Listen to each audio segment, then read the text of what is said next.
बिस्मिल्लाहिर्रहमानिर्रहीम। हुकूमत किसकी बनेगी? 8 तारीख दोपहर के 2 बजे के आसपास चीज़ें ऑलमोस्ट कंप्लीट हो जाएंगी, पिक्चर साफ होगी।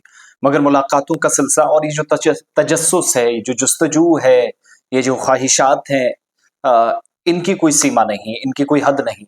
ये हम इस बात से अंदाज़ा लगा पा रहे हैं कि जो लोग कल तक एक दूसरे को, चाहे वो सियासी मुखालफिन क्यों ना थे, तसख्खुर करते थे, ठट्ठे मजाक करते थे, एक दूसरे को फनी वे में लेते थे, वो भी बहुत सीरियस एक दूसरे को लेने लगे हैं। मुलाकातों का एक दौर चल पड़ा है, सिलसिलावार तरीके से मुलाकातें हो रही हैं दारुल हुकूमत दिल्ली से जम्मू कश्मीर के गरमाई दारुल हुकूमत श्रीनगर तक, और सरमाई दारुल हुकूमत जम्मू में भी काफ़ी ज़्यादा गहमा गहमी है। लेकिन जो 5 एमएलएज हैं, नॉमिनेटेड एमएलएज हैं, जिनके पास ये इख्तियार होगा कि वो किस तरफ जाएंगे, और जो कानून कहता है, जो एक्ट कहता है, उसके मुताबिक वजारत दाखिला इन तमाम लोगों के नाम सामने करे रखेगा, और नाम तफवीज़ करने के बाद लेफ्टिनेंट गवर्नर को चीज़ें फाइनलाइज करनी है। जो लगता है कि बीजेपी की तरफ पांचों का झुकाव होगा और अपने लीडर्स को चुनकर लाया जाएगा। इनमें 2 फीमेल कैंडिडेट्स होंगी, बल्कि 2 जो फीमेल एमएलएज होंगे रिजर्व जो हैं। इसके अलावा 2 कश्मीरी पंडित और एक वेस्ट पाकिस्तानी रिफ्यूजी। लेकिन बड़ी बात यह है कि अपोजिशन ने इस पर सवाल उठाना शुरू कर दिया है कि ये दायरा इख्तियार जो है वो गवर्नमेंट का होना चाहिए, इलेक्टेड गवर्नमेंट को, वरना ये मैंडेट के मुनाफी है, मैंडेट के साथ धोखा है, आवाम के साथ धोखा है, और मैंडेट चोरी करना है अगर इस तरीके से आप पहले से ही प्लांटेड 4-5 लोग अपने हिस्से में रख लेंगे। लेकिन एक बात और भी है कि राम माधव जो जम्मू कश्मीर के अंदर इंचार्ज बनाए गए, 2014 का जिसको दौर याद है, राम माधव वो कैरेक्टर थे जिन्होंने महबूबा मुफ्ती और आरएसएस को एक साथ लाने में इंपॉर्टेंट रोल प्ले किया, बीच में एक ब्रिज होने का काम किया।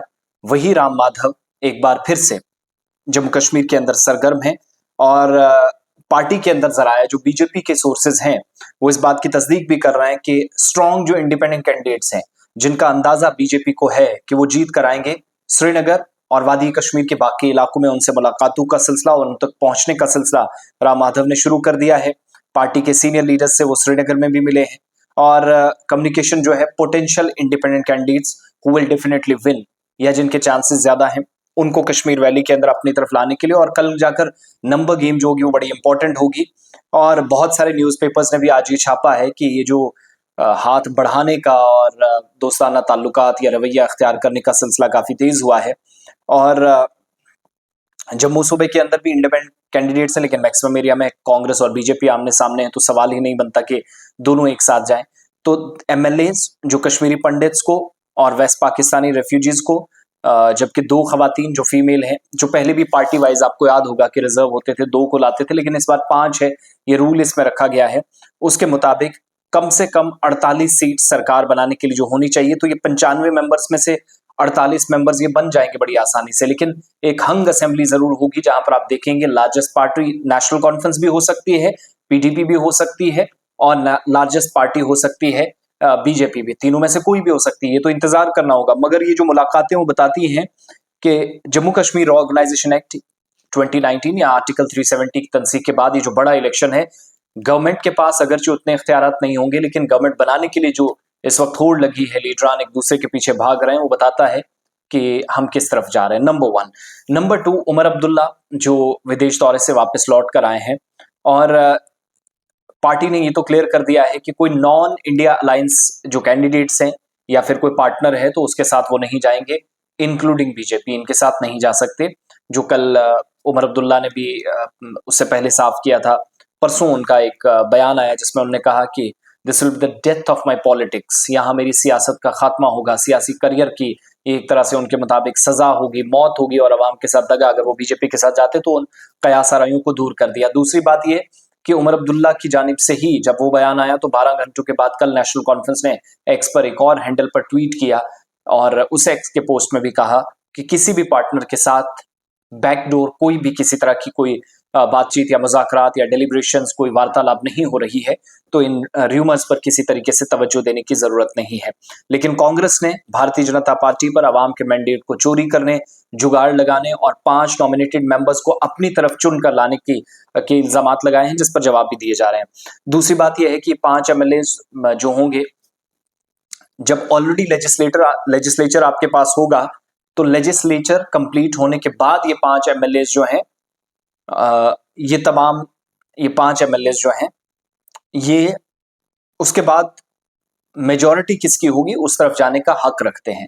लेकिन चूंकि लेफ्टिनेंट गवर्नर के पास ज्यादातर चीजें हैं, आर्टिकल 55 के मुताबिक बहुत सारी चीजें आपके हाथ में नहीं है, मैक्सिमम चीजें एलजी के पास होंगी, तो वो दिल्ली जैसी सिचुएशन कहीं बनती हुई दिखाई ना दे। और माजी में जब कभी स्टेट के अंदर असेंबली इलेक्शंस हुए तो ये सूरत हाल हमने नहीं देखी। अलायंस भी बड़ी आसानी के साथ सीटें बनाकर काम कर जाता था। लेकिन तब 87 सीटें थी, अब 90 हैं, बल्कि 95 हैं, 5 ऊपर से हटा दीजिएगा नॉमिनेटेड। तो ये मुलाकातें भी चल रही हैं। इंजीनियर रशीद जो इंडिया अलायंस के साथ जाने को तैयार नहीं है, वो वापस दिल्ली गए हैं। इतलात हैं कि शायद कुछ टॉप लीडर्स के साथ बीजेपी के हो सकता है मुलाकात कोई हो, इसकी कंफर्मेशन तो नहीं है, लेकिन खाली सुनी सुनाई ये खबर है, इस पर यकीन मत करिएगा। लेकिन ये बात जरूर है कि सज्जाद गनी लोन मोदी का जो यार है, गद्दार है, के नारे लगाए। इलेक्शन कमीशन का नोटिस भी आया, जिस हिसाब का नारा दिया, क्या वो यहां से पलट कर वापस अगर 1-2 सीटें लाते भी हैं, जो प्रोबेबल लग रहा है, उनकी पार्टी जीतेगी कुछ एक जगहों से, तो सज्जाद गनी लोन क्या बीजेपी के साथ जाएंगे या नहीं, ये बड़ा सवाल है। नेशनल कॉन्फ्रेंस बना कर रही है पीपल्स डेमोक्रेटिक पार्टी, वो कह रही है I am the king maker. यहां से आगे क्या होगा थोड़ा अंदाजा लगा पाना मुश्किल है। कल और परसों का दिन है, यानी 6 और 7 का, फिर 8 तारीख को पोलिंग की तरफ जाएंगे। लेकिन आज शाम 5 बजे गुलिस्तान न्यूज पर हम एग्जिट पोल दिखाएंगे, कौन कितने जीत सकता है, और उसके बाद कल आप देखेंगे किस सीट से क्या होगा, कौन क्यों लीड कर रहा है, ये जरा समझने की, या समीकरण क्या बन रहा है सियासी एतबार से, वो दिखाने की कोशिश करेंगे। लेकिन आज की जहां तक बात है तो एग्जिट पोल के नतीजे भी सामने आएंगे। मुलाकातें शुरू हो गई है, लीडर्स जो जीत कर आ सकते हैं, जो इंडिपेंडेंट कैंडिडेट्स हैं, बाकी पार्टियां, इतलात यह है कि बीजेपी ने उन तक पहुंचना शुरू कर दिया है।